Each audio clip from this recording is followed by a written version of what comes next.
ఇవాళ మీరు అందరూ అనుకుంటే ఈ ప్రభుత్వం అమలు చేస్తున్న కార్యక్రమాలను పేద ప్రజలకు వివరిస్తే ఒక్కసారి కాదు మళ్ళొక్కసారి కాదు 4 సార్లు మన ప్రభుత్వం ఉంటుంది.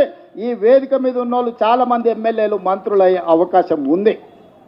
అందుకే మిత్రులారా, ఈరోజు బాధ్యత చేపట్టిన ప్రతి ఒక్క యువజన కాంగ్రెస్ మిత్రుడికి ఇక్కడికి వచ్చిన వాళ్ళందరికీ మనస్ఫూర్తిగా శుభాకాంక్షలు తెలియజేస్తున్నా.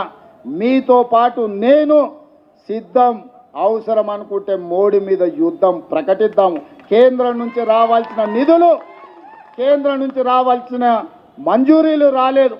మనం మెట్రో రైలును ఎక్కడ పెట్టిండు, మన రీజనల్ రింగ్ రోడ్ ఎక్కడ పోయింది, ఇవాళ మూసీ రివర్ అభివృద్ధి కోసం ₹1 నిధులు ఇస్తలేడు. కిషన్ రెడ్డి గారు, బండి సంజయ్ గారు తెలంగాణ సమాజానికి సమాధానం చెప్పాలి. ఇవాళ మీరు మంత్రులై బుగ్గకారుల తిరుగుడు కాదు, తెలంగాణకి ఏం తెచ్చిండ్రో చెప్పును. కేంద్రం నుంచి ప్రచారం చేయడానికి వస్తారంట. అమ్మో తెలంగాణకి ఏదో ఇచ్చిండ్రని, ఏమి ఇచ్చిండ్రే? బీహార్కి ఇచ్చిండ్రు, గుజరాత్కి ఇచ్చిండ్రు, ఇతర రాష్ట్రాలకు ఇచ్చిండ్రు తప్ప తెలంగాణ పైసకు చిల్లి గవ్వ కూడా ఇవ్వాలి.